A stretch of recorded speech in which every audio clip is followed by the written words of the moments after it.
I introduce people, I was sitting up there actually next to the producer, totally coincidentally. So before this started, I said, is there anything you'd like to tell me before we start that would be handy in the Q&A? And just said, no, it was all really smooth and uneventful. So really it's going to be a very short Q&A, probably nothing to say. Anyway, I think that's probably not true, so I will now introduce the writer, director. Am I standing in front of credits people want to read? I'm so sorry. Are your names up there? Have you gone yet? Okay, there you go. Okay, there we go. The writer, on guitars, Johnny Dawes.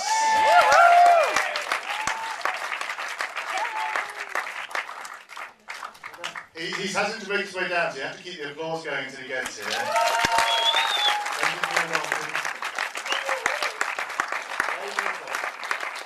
I can write 84 minutes of verse, you can clap for another 5 minutes. Absolutely. Oh, you're totally gracious, isn't it? Do you want to sit with us there? Right, so, world premiere, how do you feel? Yeah, it was lovely. It was a bit hot and sweaty. I think that's more to do with the wool than any sort of pressure, really. No, I mean, it's not like doing a gig, you know, it's not like people go, oh, good luck tonight. You go, like, actually, the only person in the room that needs a bit of luck is the projectionist. I haven't actually got any control over the way this goes. But you did, unlike many people at our premieres, you did sit there with the audience, or you didn't run outside and wait for the end. You sat there for your happy. Well, apart from that, it's not every day you get to sit in the dark and see anyone next to see your room, really, so a man can dream. But no, it's good to see different reactions and you know what people laugh at, if they laugh, you know. No, it's every time you see it, there's a different reaction. I'm sure I will get bored of it. Actually, I don't know. I quite like watching it, to be honest. I quite enjoyed writing it, and I quite enjoyed watching it. Well, talking about writing it, I mean, you are director, writer, composer. Wrote the theme tune, sang the theme tune. So with the writing, bloody diligence. Okay, where did that idea come from? Where does any idea come from? Ideas just present themselves, don't they? And then you have a filtration process whereby you reject the bad ones. But clearly, my filtration process wasn't really working, and so I took it to the nth degree. Well, that idea, was it the rhyming couplets that came first, or the story that came first, or what was the?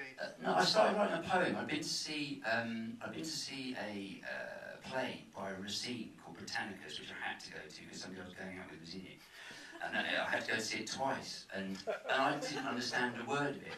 And I don't know, I never understood Shakespeare. I still don't particularly.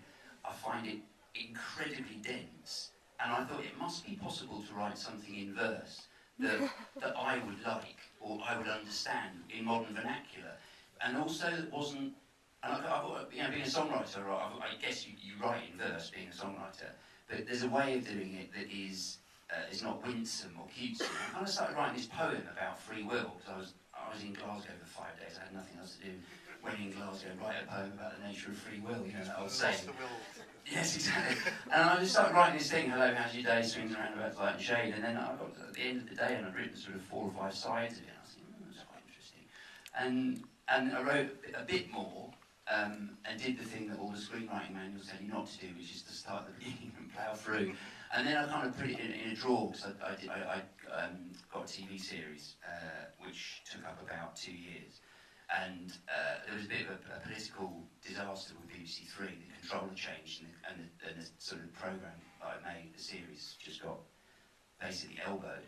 And I was kind of sat there and I was thinking, and I got it out of a drawer and I just reread it and I thought, actually, I had this feeling, having worked for 2 years doing something that basically, because of a political decision, had been sort of nixed.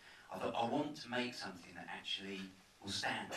So when was that point it went from a poem to being a screenplay? At that point, I then put it out, and I had about 20 sides of A4 to handwritten sides of A4, and then I read it and I thought, actually, there is some structure here, there are characters here, and then I went back and I wrote a step outline and actually plotted, and then went and started writing the rest of the script as it was. And when you completed that, what were your plans? What were your thoughts about you? Where did you think this was going to find a home? When I was writing it, I think when you're writing anything, if you end game too much, you're kind of stuffing yourself. You're also stuffing what the idea might be. because I think ideas mutate all the time. And if you sit down with a given idea, it's like the idea going, I'm gonna write a hit today. Not a problem about that. So it doesn't lead to interesting work, I don't think. I think if you just go, okay, well look, something's going to happen here, and I'm going to let it. And then I looked at it, and it's funny because a lot of people looked at it. The problem I had with it, jumping forward a bit, is when I started showing the script to people, people would look at it and nod very sagely and go, a particular BBC executive who's moved on to higher things, said, well, it's very clever, Dorksy, but I think that's all it is. And the other people, everybody was just saying, well, it's a play. And you go, no, it isn't a play, because it uses a lot of filmic devices all the way through. It was a film, it was in verse. I had done some pre-casting and, done that whole thing of trying to get some people into it. But I knew that the script on its own, you couldn't show the script to people and people go, yes, this will make. So I knew that I had to make, and what I did was I shot 2 tests.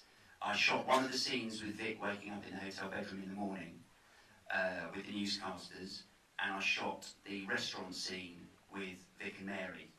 So were they the actors that are in the film? I don't know. The actress, my family, I have to say, my family, Mary, my family was the very first person I saw for the role of Mary, and immediately I knew that was, and my family stuck through like a year and a half of me going, yeah, it's going to happen, it's going to happen, it's just round the corner, but it was just round the corner as it turned out. But, sorry. Well, we've got to about, you've got a couple of actors you want to bring down. Would you like to introduce them? I would. I'd like to introduce Jay Simpson, who plays Phil. Ladies and gentlemen. And I'd like to introduce Shogun Kapoor, who plays Eon.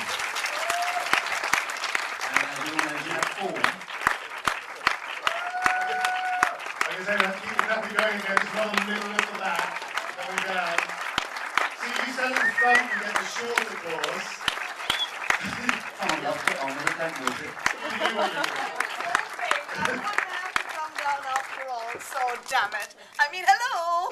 Well, I'm going to pass this to you two. Have got one because I've played this one before. I can do the big voice, so it's all right. Voice, okay. That's all right. I'll let you share that. So, okay, the two of you, whoever wishes to go first, that script arrives in front of you, and you start reading it.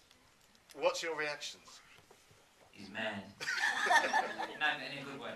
You read. I mean, for most of us, we're not getting off a £20 million movie. It's not Hollywood. So. Obviously, your sort of double act. There. Yeah. Did that help with the Ian, throat? Is he hiding that? Yeah, he can't hide. He can never hide. He did all the real frightening work. I stood next to him. I'm just wondering whether, given the sort of rhyming couplets thing, whether that was a sort of help, because there's sort of the two of you bashing back and forth. It's great work for a double act. I mean, it's really nice if you've got that kind of. It's like bat and ball. So do you remember what I said about you and Ian at the start, though, when we were talking about your characters and we were talking about the pair of you? And I always said that Ian kills people because it's his job. You'd do it even if you didn't get paid. It's like you're the mad little bastard, the one that's like always goes off. Yeah, I do it because it's fun. No, but that's a bit like acting. No, but it was great. And me and Ian, we'd never worked before together, but it's kind of the great thing about that rhyming couplet thing is pretty much you're in a rhythm from the get-go, so you feel kind of close to everyone around you without. You don't have to manufacture it. It's like you've got to be on each other's beat. So it was like, it was a lot of fun and easier to do than it should have been. That's me talking. Look at me, charming in the crowd. Empty that room. Look at that. This is the talent that puts my name above the poster. Stick with me, folks. It just gets better. Let's see if we can get rid of a few more of them. Yeah. The script lands on your desk. That's very nice, Sorry. isn't it? The script lands on your desk. What do you feel? Well, about that actually, I'd like to say I was one of the other pre-cast or the first round of people, and I went to see Johnny. I had absolutely no idea. I thought he was fucking crazy as well. I guess it's a bunch of crazy four-letter worders who got together, and I think we were chosen for that reason. We had a mad time on set. It was absolutely wonderful. And one of my memories is I was very kindly being driven back to the station with my daughter by the casting director. And my daughter was very young, said to me, "Mummy, did you get the part?" And I could have died, because, you don't say that in front of casting directors. Darling, not yet, there are many things to say. But then I got a letter of intent saying, as and when the film's made, you are going to be in it. A year and a half went by, and, you go, well, yeah, whatever. It's one of those, I just thought, how sad. It would be wonderful. It's such a great thing. I wasn't expecting it to happen. And then one day, a call came, my agent called and said, that casting you went up for a year and a half ago? Oh yeah, when my daughter said it, I get the part. Yes, it's happening. And it was a year and a half. It took you about a year and a Was half. it? Was that long? I remember doing the casting, meeting you for the first time about a year and a half before. Before the call came to say you were doing it, and then it took another couple of months after that. So it was a while coming. And did both of you had experience with the couplet of Shakespeare, with the sort of that way? Never done Shakespeare professionally in my life. Now's the time. Anybody out there? I can do worse. I'm good at this. No, I mean not. No, but it was just fantastic. I absolutely loved it, and we had such a ball. I think the great thing that Johnny was really able to do, just because he's a mad bloke, we just got a really good ensemble cast together. We had so much fun. It didn't feel like, and the verse. And the other thing that I was thinking about, actually, it felt improvised. It felt like we were creating it. And you might do that in a language that is not in verse. But you've got the form of verse. You can't get away from it. So to be able to feel that you're doing that while having to keep to the... I'm sorry, I'm very bad at it was all the time, wasn't it? It was always play the meaning, not the music. Don't go to chant. Yeah. And that was casting, really. It became obvious that the people came in, and it was immediately obvious who could do that and who could handle that. And we cast a lot of people. Yeah. There's a lot of people coming in. It was dun, and it was just like, no, that is going to make it dull. Get the ones who do it wrong. Now, you were saying we've done it before. I previously done Richard III. That's not rhyming slang. That's the play. But yeah, this was it's a really different beast, So obviously, that with editing, it can be, you could end up cutting quite a bit out or quite small bits. When you've got your rhyming couplets, when you're limiting your edit quite a lot, because you can't just cut half a line or cut a bit early or take a word off. Absolutely. There was actually one point in the film, and I only realised it when we were watching it at the third viewing, and I suddenly went, I don't know, Gary, the editor's here, might contradict me, but we cut halfway through a line when Peter stands up and says, I'm his partner in crime. I've a list of all the crimes he's done, and we cut. And she went on to say, and I'll happily list them one by one.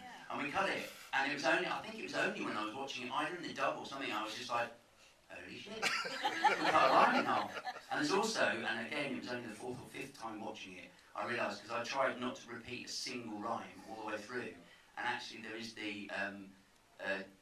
something about a sales course, don't put the cart before the horse. It's actually said twice, the same rhymes used, but so that's it. Everyone noticed that, didn't they? Terrible. I always do this in this room. I always stand on the back to the door, so I don't know. We're okay with time? No one's there to tell me, so that's fine. And okay. Before I'm going to. People nodding off. Exactly. Well, I'm going to have a few questions from the audience. Before I do that, obviously Raindance Independent Film Festival, filmmakers in the audience usually. So I'll get the boring questions out of the way first. Last rather, which are, what was it filmed on, how long, how much did it cost? If you can tell us. It was shot on Arri G21. It was, how long, the shoot? Yeah. I was going to say 84 minutes, but shot in real time. It was 4 6-day weeks, and it was very, very low budget. I know you have distribution, and We have release in distribution, January. so I'm not So you're not allowed to say the budget. I thought I'd get it out of you. It was quite, it belies the look, certainly. Excellent. Well, let me grab this and hope. Is there anyone out in the audience who'd like a question? Oh, that's an easy one for me. Here we go. To the writer, director. See you, Dave. That's the script editor on the way. Not that way. The fire alarms will go off. Don't piss on the fire alarms, Dave. Sorry. Yes. Question. To the writer, director, how many people did you approach, and how many people said no, before somebody said yes, and what was that process like? Personal life or family? Whatever you want to The first one we'd be here until next week. That's just with the nose. It was a long process. I did a whole EIS funding. I put together. It took about 3 months, like literally, 10 hours a day. I made like a 70-page colour brochure. Learned InDesign. I mean, it was ludicrous. And did this whole EIS thing. Had 1,000 of them printed by my brother, who's got printing and stuff, and all of that. But actually, I know that when I approached Tony, and he saw the first thing Tony saw were the test films that I'd made, which he really liked. I then posted the EIS brochure to him, and I don't know, we've never really discussed it. I think we might have discussed it at one point. And I know that Tony saw the EIS brochure and went, "That's quite impressive. That's a person that I can work with." Potentially, he loved over and above everything. He loved the test films, and that intrigued him. But in answer to your question, I sent out in the initial mail out. I sent out about 400 of the brochures, and I was halfway through the 90-day offer period where Tony actually said, "Yeah, I'd like to fund the film." So. It was, it's like anything. You have to just turn stones, and it's not. I'd sent an email to Tony, and I can still remember almost exactly what I said. I slightly disingenuously. So I knew Tony had a book or two, but I sort of slightly disingenuously said, "Do you know anyone who might be interested in funding a film?" So he pointed in my direction, and but you have to turn every single stone, and even when you're just thinking, "Oh, that's not going to happen." You can't get into that mindset. You just got to go, "It's going to happen. It's going to happen. It's going to happen," because you don't know who you're talking to, and you never know what their position